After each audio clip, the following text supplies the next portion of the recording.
L'impact de l'homme sur ce système est de plus en plus important. Parmi les aérosols dus à l'activité humaine figurent notamment les émissions polluantes du trafic aérien. Celui-ci enregistre chaque année une progression moyenne de 5%. Aucun autre moyen de transport ne connaît une croissance aussi rapide. La plupart des avions se déplacent à une altitude comprise entre 8 et 12 000 mètres. C'est là que se forment les cirrostratus. Uniquement constitués de cristaux de glace, ces fins voiles nuageux ont un effet réchauffant sur le climat.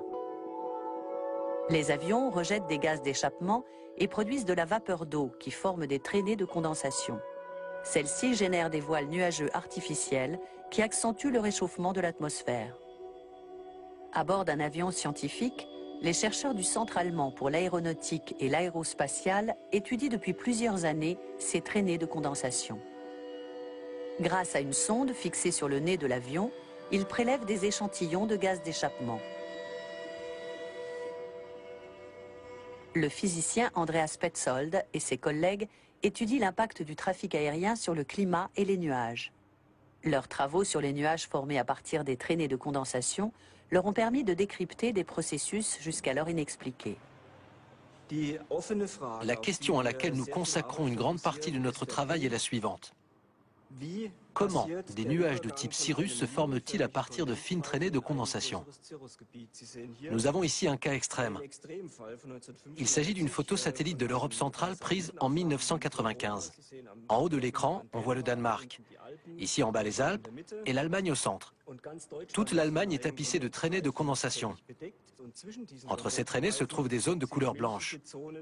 Ce sont des nuages de type cirrus qui se sont formés à partir des traînées de condensation. Sans le trafic aérien, ces nuages ne seraient probablement pas apparus.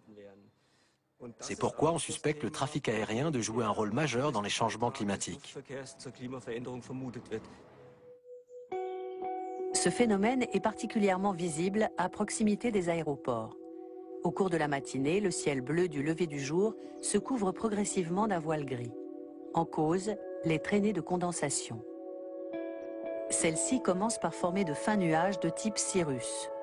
Puis, par un effet de contamination inexpliqué à ce jour, des voiles nuageux se forment entre et autour de ces cirrus. Ce nouveau phénomène tend à s'amplifier dans de nombreuses régions du monde.